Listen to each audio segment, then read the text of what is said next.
Hi, I'm Mara Webster with In Creative Company, and today I'm so excited to be joined by the wonderful Rochelle Neil to talk all about her television series, Three Little Birds. And I wanted to start by talking about a lot of the kind of serendipity and connection that you had to this show and to this story. And in particular, when it came to the fact that your grandmother had also made that same immigration to England and had written a whole memoir and a lot of details about not just the journey over, but her experiences when she first got to England. And I was so fascinated in terms of like how you really looked to the words that she'd written, the record that she'd kept, and really used that, not even just in finding your character at the beginning, but it sounds like that was a tool throughout production and throughout filming for you. Absolutely. It's one of those things, it was a very clear sounding board because there are a lot of differences nowadays than it was back then. So the way she spoke about the UK, the way she spoke about her experiences, say, with racism and her thought processes around that is very different to my experiences and my thought processes around that. So it gave me a very clear sort of foundation to question my own way of tackling the character, because people don't know what they don't know. So getting into the mindset of a woman in the 1950s, what was available to her economically, and the world as it was, minus all the technology, etc., and the knowledge available to her at the time. So yeah, it was very, very helpful to have that to play with. Yeah. It sounds like that I've heard you mention some poetry as well that was also very useful. And I was interested Mm. in just your journey into like finding poetry and other literature outside of your grandmother's writing that was useful and helpful to you as well. Because it's funny, like, when you're doing an accent, it's all about, people just think it's the sounds, but there's a rhythm, there's a cadence, there's a like getting it into your body. And I find that the poetry that I really dived into was by Miss Lou Coverley Bennett, I want to say. And she's an amazing sort of orator, lyricist, and really captures the soul and feeling of Jamaica. So I had a couple of her poems that I would read every day before I'd go on set because they would just get me. I speak in movement, but they would really get me in my body, and get me mentally where I needed to be. Yeah. I also love that the scripts give moments where we get to see scenes of before she moved over to England. So we kind of get to like travel back in time a little bit. And even just moments where there's scenes where there's someone playing a younger version of your character. So we get to see aspects of her childhood as well. And so how did those scenes in the scripts really help you to build a lot of the foundation and the background for who she was? It was great, man. I was so relieved when they cast the younger version of us. I was like, when they're playing football, when I read those scenes, I was like, guys, honey, like, are we gonna put me in pigtails? Are we gonna have me in saffron giggling about? Like, how is this gonna work? And they were like, no, we're just gonna cast someone who looks 15, sort of thing. But it's wonderful. I think it's such a gift that we had in the scripts. Lenny's amazing and very insightful in that way, that we had so much on the page to play with. And in terms of like building your character's background, there was just so much, not only innately, because it's my own family history as well, but we were surrounded by so much goodness and resources. And I always describe this show as if we, like we're cooking, like there was just loads of seasonings and food and stuff that were sort of thrown on the plate for us to, devour. It was great. And there's so much in episode one, there's so much hopefulness in Leah and the people that she's traveling with, because it's this idea of like, we're going to a new place and there's this idea of what it's going to be like. And then there's the reality of what it's like. And they weren't necessarily kind of given all that information and that detail up front before they made the journey. And so for you, what was that exploration through the character of the idea of just expectation versus reality and living that day to day and kind of like discovering how it's not quite everything she'd imagined it to be at first? Yeah, and absolutely. I think it's a really relatable feeling. It's that annoying sort of proverb of like the grass is greenest where you water it. And like wherever you go, there you are. And I think for Leah, she was very much, it was a journey escaping a very abusive marriage, but ultimately it's up to her to figure out, like, you see the characters really sort of blossom in their own right and they go on their journeys. um so yeah, it was very interesting, but also very, very relatable, even in a modern sense. You you see these women sort of take hold of their own destinies, and you know, wherever you go, sometimes it's going to be a bit shit. Like, you can put everything on a pedestal, any country can seem like the promised land, but when you get there, you have to get to work, you know. And I love that idea of just like, you know, she is escaping something, but she's also leaving something behind because she's having to temporarily leave her children, and she doesn't know how long it's going to be before she's going to be able to bring them to follow her over there. And so for you, was there kind of a constant push and pull between her of like, I'm trying to set up this new life, I'm trying to be excited by this new space and these new friendships, and at the same time, I'm still kind of drawn back and pulled back to my kids and the place that I've left behind, even though there's the negative that she's leaving behind as well? Absolutely. I mean, I've never had more respect for my grandmothers than I do now. And you know, my dad was born in Jamaica, so I knew that the women did this. It was very, very common at the time.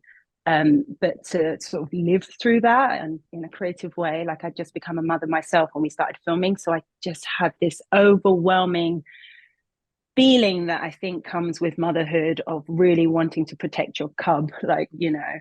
So, and for me, I was away from my daughter for a few hours a day filming, so I cannot even imagine, even though I've had to now, but like the feeling of being in a completely different country, completely different time zone. They don't have FaceTime, they're relying on letters that, you know, will take weeks to arrive, and it's just it's a lot. Like, I can remember when we finished filming, I had about a week where I stayed. We were located in Coventry in the Midlands, and I stayed in my digs in our apartment for like an extra week with my husband and my daughter, because I just needed a week to like decompress, because you spend your like 5 months sort of carrying around this anxiety that she has, that is so deeply rooted in her children, that she misses like the air, you know. So it was it's amazing. I have so much respect for that generation. I don't know how they bloody did it. I really don't. Did that personal experience as well kind of help you tap into the idea of, you know, even though she's not physically with her kids, like, she's still a mother, and it still informs so many of the choices that she's making, and so many of the actions of the character throughout the series? Absolutely. I felt really lucky, if I'm honest. I always think that like roles come to you at a time in your life where they, you know, make sense. And I wasn't surprised I booked a role that was rooted in motherhood, because that was where my head was at. That was the exploration I was going through in my own personal life. So it was really, I was really fortunate that I got to get my hands on something like that at a time where I was like, I have a lot to give on this subject. Like, I'm oozing motherhood and love and the sort of primal focus that you have during that time in your life. Yeah. And Leah as a character as well is fairly guarded in certain regards because of coming from an abusive marriage, and having to kind of be very stoic in the moment a lot of the times within her own home. And so when you were kind of looking at the history of that marriage and what that experience would have been like for her, what were the elements that told you about who she was going to be as a character, even once she left that space? Because again, it still kind of informs who she is as she kind of starts to rediscover herself. Yeah, well, it's interesting. When you first meet her, when I first met her, she's a woman in sort of deep rooted trauma, and I do believe it's a very interesting conversation, really, a huge conversation, really, when it's like domestic violence, and I don't believe it's ever as black and white as one would think or even hope, and I think it takes a lot of strength to leave, because I don't think necessarily, from the research I've done and speaking of people I've spoken to about this, yeah, it's a big starting point for her and her headspace. I wouldn't say she was a victim, um, but I think her headspace isn't quite where I would hope for her as a person when we meet her. Yeah, she's in deep trauma, and yeah, it's a lot. That's probably a terrible answer. I'm so sorry, but it's a very big. I always get a bit nervous when I speak about the domestic violence, because it is when I speak to people, like I did. I'm going off on a tangent, but I went to an AA meetings once doing with research for a role. And when I spoke to people there, and I can remember just thinking, gosh, you guys are the strong ones. Like, you're the strong ones. We all think that, like, maybe, I don't know whether people think this, but like, you know, my perception wasn't that I was in a room of people who were like, I'm really, really in a bad way. It was like, you guys actually are the light. You're amazing, and the truth, the honesty, and the conversations that you're having with yourself are just, you know. So it was the whole thing's been a very big exploration, really, in questioning my own mindsets, questioning the mindsets of others, and then sort of starting from there. Absolutely. And within that as well, I wanted to talk about filming the scene where she drugs her husband and kind of leaves, because there's a lot to unpack for her emotionally in that moment. You know, even the moment where he's laying on the floor and she kind of allows herself to kind of like release some of the frustration that she has felt that she hasn't been able to express up until then, because it's the one moment where she knows that he can't respond and he can't come back to her in any way because he's lying passed out on the ground. And in particular, working with Lee Merritt Jr., who plays your scene partner and your husband in the show, because the two of you had history, you knew each other, you had an existing friendship. And I was interested in just like how that level of trust really helped for a scene like that, alongside having an intimacy coordinator that worked with you both as well. Absolutely. I was so lucky. I feel like I'm speaking for Lee as well. We were so lucky to have each other, but we were, you know, it allows you to dig and go to places where maybe you wouldn't necessarily go if you're still trying to form a working relationship with someone. Whereas with Limo and I, we came with our own history as friends. So it's like all of that we got for free in a scene, and on the day we had so much for free, to be able to just go for it. And I think the take that they use where I slap him, I think I genuinely got him then.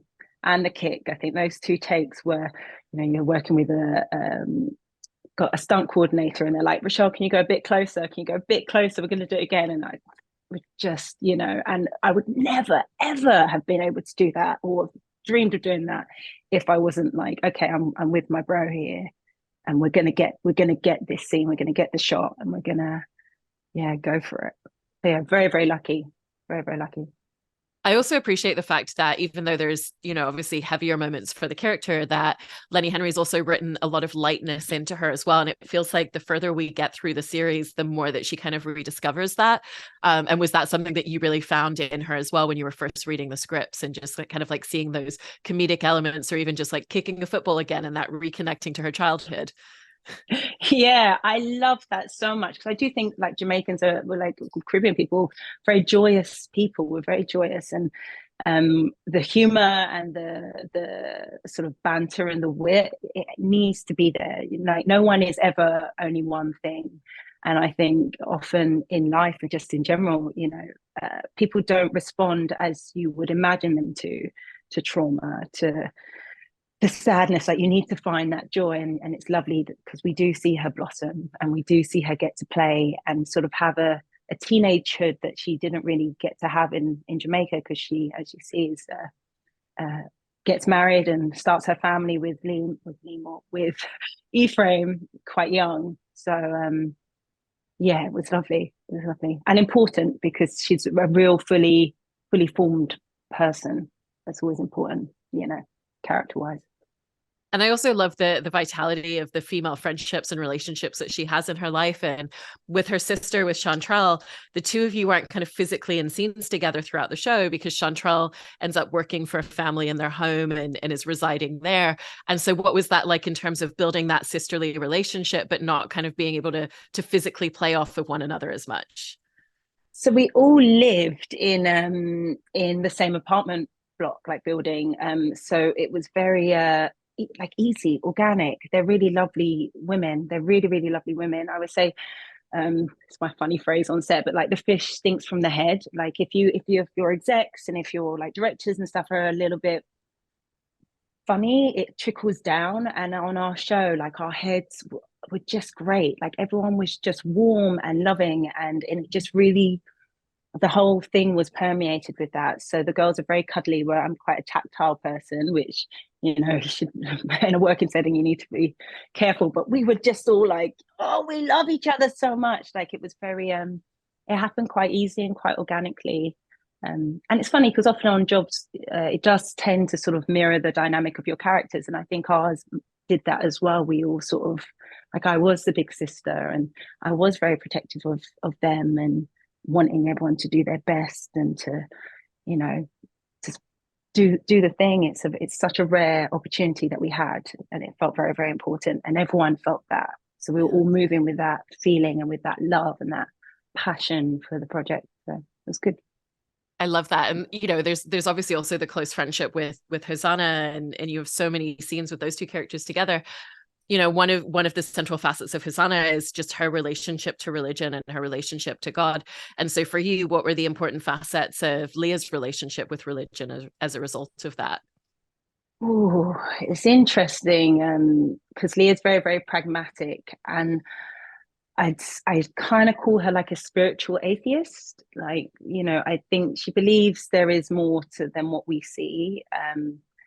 I think she, through her life experiences, has become a little bit jaded, and I don't think she would ever pledge her future onto some all-knowing deity. That's kind of where I place her. But I think she has a lot of respect for religion and for Hosanna and the sense of community and solace that you can get from organized religion, I think. But yeah, I don't think she trusts anyone to look after her more than she trusts herself. Right, because she's also been someone who has spent her whole life very much being a caretaker for other people, and it's actually really beautiful to watch her go on this journey where she starts to let other people in, she starts to let other people take care of her. And for you, kind of like, what were the tipping points of the different relationships that she has, where it's like, okay, this is what causes her to start opening up and starting to allow other people to look after her the way that she's been looking after everyone else around her? Think it's going to sound terrible. I think she just is burnt out. I think I don't know how many episodes you've seen, but by episode 6, where she's lost her money, and the wedding's nearly off, and she's like, "Oh gosh, this is just, I'm working in a factory. I've got my kids are a gazillion miles away, and everything is just falling apart. Like, it's too hard, it's too cold." And I think yeah, I think we see her just burn out. She starts hallucinating. It's like something has to give. And then that's when I think you see her suddenly, she asks Shelton for help. And she's like, "Hey, can you help me? I need help." And that is probably one of the bravest things she does. This woman's, pushing cars and stuff. I do think the bravest thing she does is ask for help.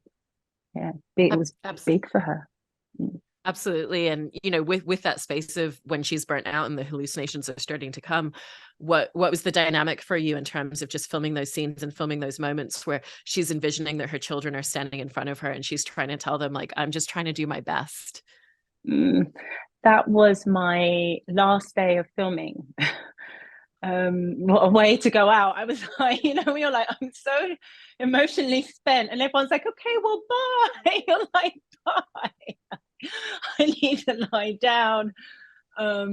It was a thing. It was a moment, and it was lovely. I feel like the schedule really helped me out in terms of where I managed to just get everything out that day. Anything else that I was holding on to, any fear or anxiety, or it was a very, as an actor, gosh, I sound so like self-indulgent, but it was a really nice release to be able to just run through a park and let it out. But I love that on the other side of things as well, towards the end of filming, that you got to do kind of like a big group scene where it's like they bought in the real cocktails, they had the real food, and it really just lent into the authenticity of the camaraderie that you guys had all built at that point. And so what was that space of really being able to just kind of like lean into a scene in that way? It was joyous because we had more or less every character that had been in the show on set at some point that week. So we got to really give everyone a good send off. We bought crates of beer for all the crew. It was joyous. The schedule, James Mountain, our first, he nailed that. He really did.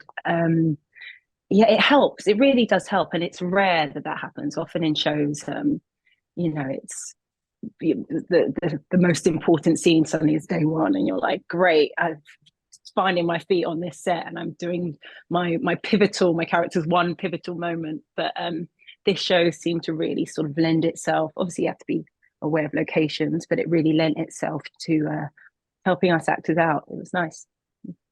And it sounds like at the beginning of production that there was time to have a few rehearsals. And so during that rehearsal period, what were some of the details that you really wanted to figure out or kind of flesh out, or questions that you wanted to ask about your character?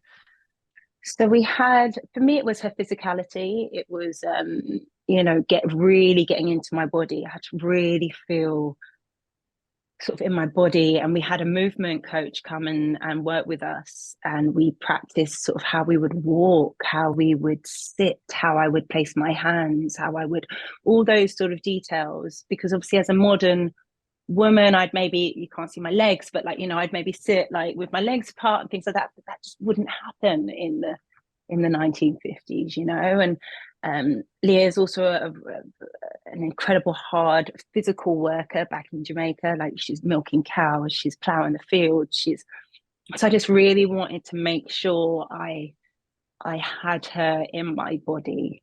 That was sort of a big, for rehearsals for me, it was just feeling physical in my space, feeling like physical with the people around me. Gosh, I really do talk in movements. It's good it's on camera, because I'd be like, and like, it's like, you'd be like, I'm shaking my shoulders here. Yeah. Also, when it came to working with Charles McDougall, who directed the first couple of episodes, I love the fact that he kind of really encouraged you to feel comfortable just taking up the space that you needed as the character, but also kind of as yourself and as number one on the call sheet. And so how did that really help you to just like lean into the process and the experience? Gosh, Charles, I would work with that man every day of my life if I could. We were so lucky. All our directors were amazing, but so lucky. I've literally asked him if I can shadow him in years to come. Like, if I ever go into directing, I'm like, I will sit with you and just make you tea throughout your entire films and just watch and learn.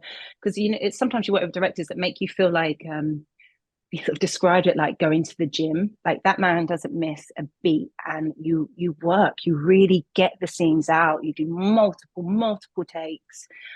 And he really pushes you to not take any beat for granted, not take any moment for granted. And it was a really, we hit the ground running. Like, it was a really lovely start. And he gave me, oh God, I'm getting emotional, but it was my first job as, like, it's a three-hander. We're called the Three Little Birds, but it was my first job as number one on the call sheet. And that does come with a responsibility to the show bigger than your own role, and I felt that immensely and dearly. And Charles really, really, gosh, I feel a bit emotional talking about him, but he really gave me a seat at the table. He really did, and encouraged me to believe in my own ability, and like, Rochelle, you've got something to offer. And he fought for me to be cast, and that is, oh, look, you're hey, pup.